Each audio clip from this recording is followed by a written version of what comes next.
সবাইকে একটা ভিডিও নিয়ে চলে এলাম। তো আমরা ধরো কোনো ওয়েবসাইটের মধ্যে ধরো এই যে এখানে প্যারাগ্রাফটা লেখা আছে, ডান্স এটা is an art form often classifies as a sports.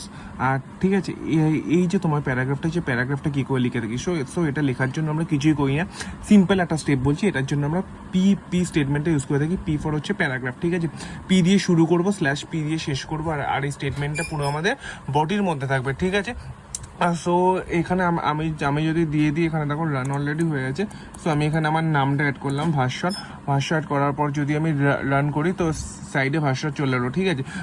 ধরো আমি এই লাইনটা পুরো লিখছি, আমি চাই না এইটা পুরো এইখানে আসুক, ভাস্বরটা এই তলাটা আসুক, ঠিক আছে। যদি আমি এখানে এন্টার মেরে যদি এটা তলায় নিয়ে আবার যদি রান করাই তোমার, তাতে ভাষ্যটা তলা আসবে না। এটার জন্য আমরা অন্য একটা স্টেটমেন্ট ইউজ করেছি, সেটাও আমি তোমাদেরকে বলবো, ঠিক আছে।